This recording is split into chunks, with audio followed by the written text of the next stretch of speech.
heard. So tell us about how you got involved with the film. Well, I worked with Woodrow, Jay, and Skylar on another film called Awaken the Shadow Man as a producer, and they came to me and said, "We got some money, we can do something really cool and ambitious." And they said, "Do you want to come aboard?" I go, "Yeah." And so we developed this thing. I said, if we're going to make a monster movie, let's make something with a little more depth, that has layers to it. It's not what people would expect. And boy, does this have layers. Wow. And so it started off looking into German folklore a little bit. I became obsessed with this thing called the Nocken or the Nix, which is this half face in water. But Nix is a water fairy or a Nixie. So everything after that half face is nothing that this movie is about. So I just took that and I kept kind of visualized what does that mean? What is that about? And it's literally the first image of the film, and that's how the whole story kind of evolved. And it ended up being a movie about trauma, addiction, grief, and how you deal with it. And her character, which is the matriarch, and something horrible happens 25 years ago with her daughter. You want to continue? I set you up. I punted the ball. You know, it's a horror film, but it's a psychological, intellectual horror film, if you will. And it's about trauma. This woman who loses her daughter, and in order for her to go on and live, she has to believe that her daughter's still alive. So she keeps having birthday parties for her, and, you know, keeps her alive. And that psychologically obviously affects the rest of the family and all the dynamics there, and how everybody deals with it, and ultimately the truth that comes out about all of it that she has to face. So there's so many layers, and there's so many layers to the character, which is why I wanted to do her. You know, it's weird. It's really a challenge. It's weird you mentioned the birthday party thing, because I remember writing that scene, and I'm like, okay, how am I going to deal with this? I'm going, oh my gosh, she has birthday parties for her daughter, 25 years later after her disappearance, and that really kind of, once that happened, I'm like, okay, this is the movie, I get it now. But that was one of those things where you're sitting there going, oh, I'm happy. I just came up with something really dark. But that's kind of the way an actor works too, Anthony. Is that all of a sudden you read something and you go, that's the heart of it. That's the heart of who she is. That's what drives her. And I don't know what that says about me, but I just understood this woman the minute I read her. Well, and it's such dark material, and you've worked so much in horror films. Do you find that is hard to sort of leave at the office, or do you get this question too much? Is that something that's hard for you to carry around? This was harder for me. This was much different than doing something like The Howling. Did you change your come down? It's different because The Howling was happening outside of me, and all this movie was happening inside of me. That is a great way to say it. Yeah. There were times when she was she became Donna. I mean, she was embodied by this movie and this character. I mean, it was amazing watching her. Oh, Anthony. Serendipity in the worst way possible. But there were times when I would ultimately go home and go, you are kind of a bitch. In between scenes there, Dee, I found it much harder to leave. That's what makes it so mentally. Great. That's what's so amazing. And I said this to some other people today. If there's any justice in the world, she should be nominated for everything, because there was a scene, the birthday party scene, and after it was over, I'm just sitting there going, I don't know anybody that could go to that place. She decided she didn't want to have makeup in this movie. Not a lot. I look so bad. And just the layers on layers. It's take away that scene. There's no horror movie in that scene. It's drama.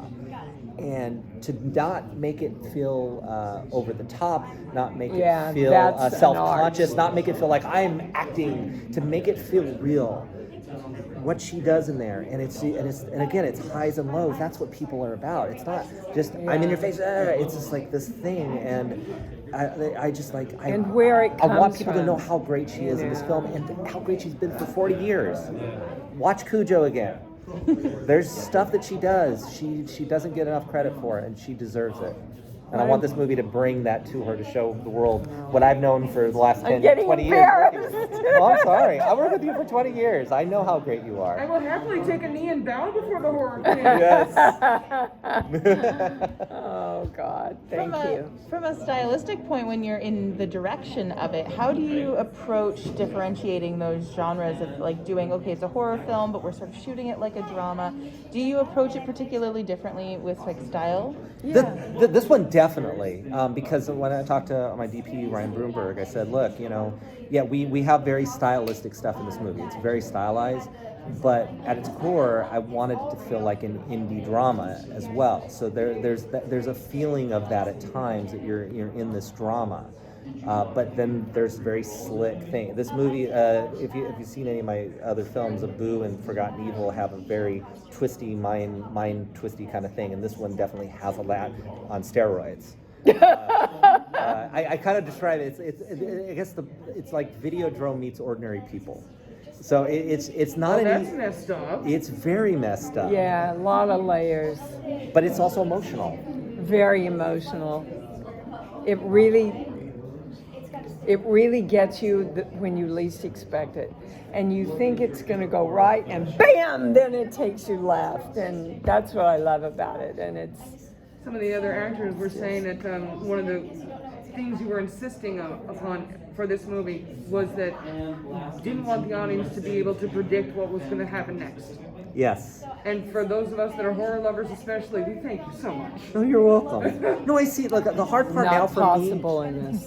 The hard part for me as a filmmaker now is that I watch horror movies and I go, oh, they planted that. Oh, okay, I know what's going to happen. I'll be sitting there with my family and stuff, and I'm going, that's going to happen. And then it happens. I know you're joyful to watch with, Anthony. But that's I think that's because of being a fan, being a journalist for many years, and also loving the genre. I think that also helps because you're going, oh, I know that. Okay, so I'm knowing what I would think as a reviewer of a movie, and also knowing as an audience member. And sometimes you succeed and sometimes you don't. But all of that is just cheating. It's tricky. It's a very tricky balance of how are you going to do this. But it comes down to the story and what is the story supposed to be. And in this movie, we kind of knew what the story was. And it is a horror film. It's a psychological horror film. And people that want a creature movie, they're going to get a creature movie. People that want something in more depth, they're going to get that too. So it works for various different ways, and that's what we wanted to. It's an indie film, and we said, look, let's take chances. I told Woodrow, Sky, and Jay from the beginning, we have to push this. If we're going to take time to do this and really go balls out with it, we got to take chances, and we can't be worried that someone is going to say, oh, this is too weird. We don't have a studio saying it has to follow A, B, C, D. It has to follow this formula. It has to be Save the Cat. It has to be this, whatever. We got the people in Czechoslovakia are going to have a problem with this. Nope, we're gonna make our movie. And yet, I went to him a couple of times, and I went, I really want to do this, and he went, what? No, there's a scene, and then she goes, I want to do this, and I'm like, okay. And I asked her, I go, are you sure you want to do this? I go, yes, and I actually felt a little uncomfortable, like, okay, but that's what we have so much trust. But that's being on a dangerous edge. It's like, I'm gonna go for it. But it worked. It worked. but I took what she did and I go, okay, I'm going to do this, but then I'm going to also add this and this. Yeah.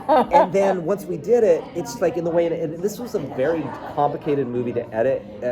It spent a year editing this movie because it was so complex. And at times, again, these actors had to trust me because I see it, the circular thing and how things are tying, but we don't have 40 days to do a movie. We have not half that.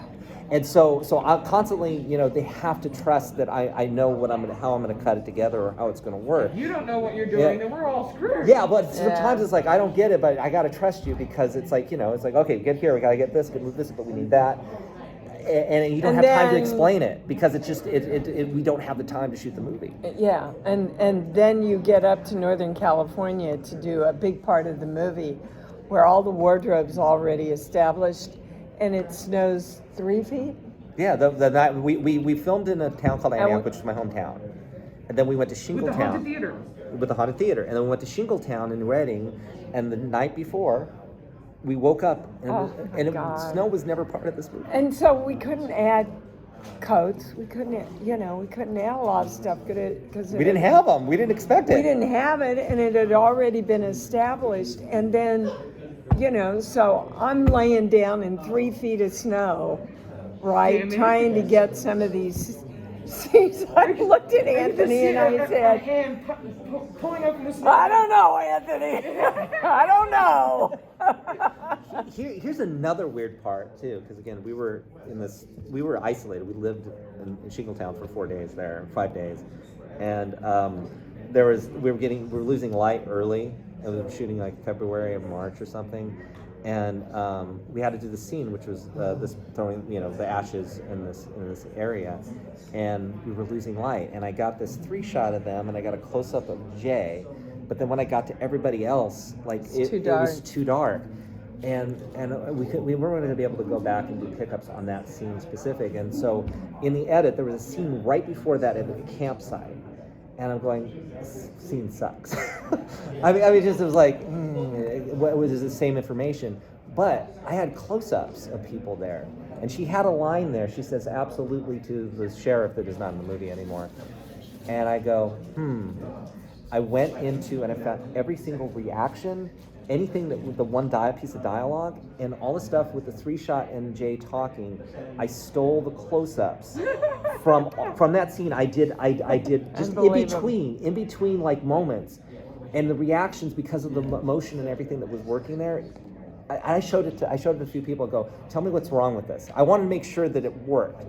And I go, I don't understand. I couldn't see it. And I also showed it to Jay and Skylar and Woodrow, who were there. I'm going, what's wrong with this? No, this works. It's like, you don't know what I did? No, I stole all your close-ups. Like I said, Anthony can get gold out of a turtle's butt.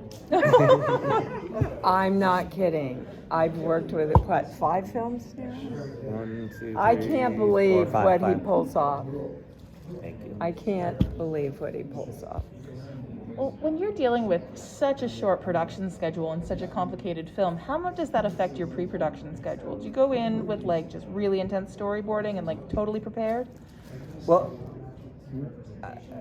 it depends on the film. I mean, I think doing 6 Sharknado movies, there was a thing where I had to learn on the fly how to work with the environment, because they would hire cameos at the last minute. Mm-hmm. So and sometimes you'd have things that weren't there, so you'd have to suddenly walk in. It's like, well, this is this and this, instead of just going into the corner and crying, going, I want this.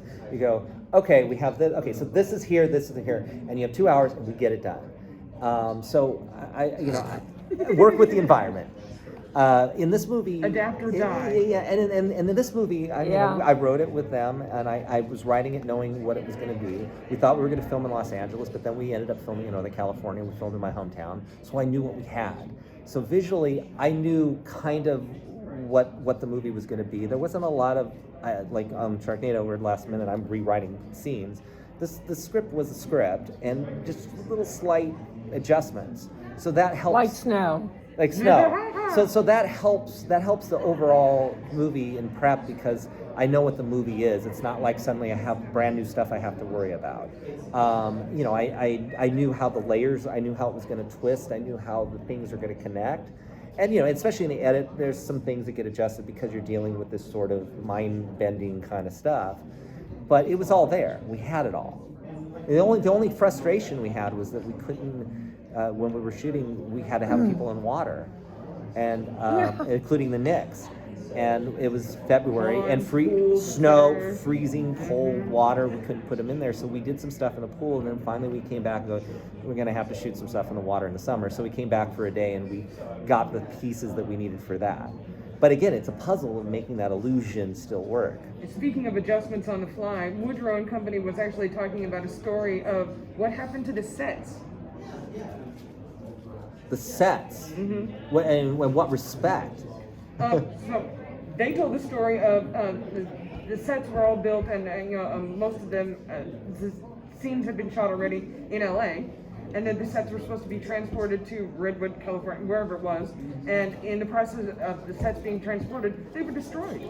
There were that's a sets. There were set pieces. There was an issue. Yeah, but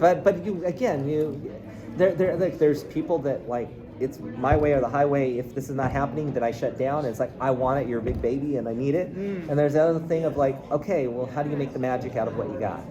And we already had, the hardest thing was in the middle of COVID, was before pre-vaccination. We were looking for LA to find a house, because the house is a big part of this movie. We couldn't find one, and we couldn't find one people would let us shoot in. So we went to Antioch, and we still had trouble finding it, but there was this art gallery, there was a house that was turned into an art gallery that had been laying dormant throughout for a year and a half during COVID. And they let us take over the house. We brought in furniture and stuff. That was our home base, and it was perfect. And it's its own character in the film, and everything was right around that area too. That's the other thing too about Antioch. I knew where everything was. I go, oh, we need this. Oh, go down to G Street, and they let us film my high school that I went to, and it gives the movie so much more texture. So you work with it, and that the script was written very basic in a way that here's a house, here's this. It was very generic in terms of locations. So it could be fluid. Fluid, and then when we went to Antioch, we're going, let's move this over to the movie theater. Let's move this over here. So more. I didn't know all that was going on. Okay, yes. More about the writing process. The guys were telling us that they brought you sort of a core horror story about this family, and it was actually you who brought in the concept of the Knicks and the mythology. Can you tell us a little bit about bringing that element in and sort of grafting it onto what their original plan was? At its core, there was a little bit of trauma involved in it, and it was about a couple brothers and this little girl. And when we started talking about it, we wanted to see how can we push it and go a little deeper. And so I was looking around for mythologies, which I always like to find things. And I found this thing called Nix from German. It's a German myth. It's also called the Naken, Nixie. It's a water fairy, which obviously this movie isn't, but it was this face in the water, this half face in the water, which I'm like, how come no one's ever used this before? This is like freaking creepy. And so it came from, what does that represent? What does it mean? And how does that work within the film? And I so, can tell you why, but because it's freaking terrifying. Well, no. Nixies are far too often equated to pixies, and people think pixies are like fairies, which is to say, cute, happy, grant your wishes. No. Mm-hmm. Yeah, not in this film. Yeah. So it just kind of evolved from there, and it fit in with what story we're telling, which is a challenging movie. It's a horror film, yes, a psychological horror film. If you want to watch a horror film, you're going to get a horror film. But if you want to have something a lot deeper and challenge you, it's also there. It works on these levels that if you want something out of it, you're going to get what you want out of it. And a lot of people are going to want different things. And go ahead. This film is grounded in real life emotions and trauma Yes. and pain. How important was it for you that grounded nature be reflected in the creature with practical effects and prosthetics? Because I'm a practical guy. Practical effects. As much as possible, I know the value in the tactileness. And I was a makeup effects artist for many years. I supervised a lot of stuff, and I know the value in that. Now, yeah, I've done stuff with CG, I've done assisting with CG, and I like that. But this movie, I wanted a creature suit, and we were low budget, but we're going to put the money into the creature suit. And it's amazing. And it just, and that adds a whole other tactile. Some people, they said, that's amazing CGI. I was like, okay, great, amazing CGI. It's a creature suit. It's like, really? Yeah. So So, you know. The other actors were saying that you wanted the movie to be as, as potentially possible as possible. And practical effects definitely adds to that. There surprisingly, there's a lot of visual effects in this movie, but there are things that no one would know that are visual effects. There's some just odd things like split screen things we had to do because of motion or whatever, or just fixing something in the corner. I mean, it's everything in there is completely invisible. I don't think you could ever go in and go, oh, that was a visual effect. Can you give us some more insight into the casting process, including bringing Dee on board? Dee, I'd worked on 2 other movies, and when I was writing it, it was clearly her. Clearly 100% she needed to be this person because she's going to bring all this stuff to it. And then Jay and Sky were already on board, and it was finding people that could bring what we wanted. Angie, I'd worked with on other films. Nisha was a find. Yeah, well, Nisha saw her like clearly, and they were like.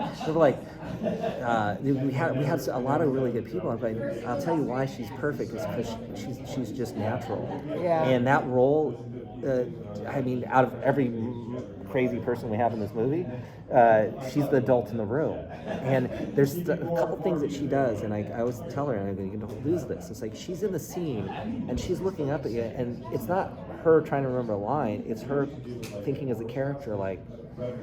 There's a scene where something tragic happens with her mom, but they don't want to tell her, and it's Dee, Jay, and Nisha there, and she goes, your mom's gonna, we're gonna stay with us for a while, and you see her going, oh, I know what happened because I was expecting at some point that to happen. She's like, it's okay, Uncle Jack. I like it here best. I know my mom's that way. But she knows, but she's trying to comfort the kids. And for her instinctively to know how to do that, it's an innate natural talent. It is an innate thing. It's rare. And there's 2 other things that she did. She did 2 one-ers in the movie that we only did 2 takes on, and she didn't flub it once. And one of them was Dee, and it's this whole long thing, and it's pacing. When you do one-ers, sometimes something's off or someone forgets something and they break it. They just did it, and you just pull back, and it was a back and forth. It was a conversation, and that's instinctful. And so she is the heart of the film, because it's a lot about do you pass on the sins of the family to the young one, or is that person going to fall for it? Sins of the fathers. Yeah. It's a relatively new subset genre of horror, generational horror, and your movie seems to embody it. Thank you. Which is fantastic. Yeah, we definitely addressed that. Yeah, and again, it's like I wanted to put something out there. If someone takes away something in here and it helps somebody, which, again, I know it sounds weird, but there's a lot. Movies can be helpful. There's a line in the movie. It's like, when it's time to say goodbye, you'll know, and it's really that's kind of think at its core what this movie is about. And I think if people can, Lauren is over here. I showed her a scene. She goes, "Oh my gosh, that's my mom." You can relate to it in that way. Maybe it helps some people. Yeah. And if someone should be scared, maybe keep getting scared. But why can't we do this? Why can't we challenge people? And that's what we decided to do. It's our film. We decided this is what movie we want to make without anybody saying you can't do that. We're just gonna do it, and there's low risk because it's an indie film, and it's paid off.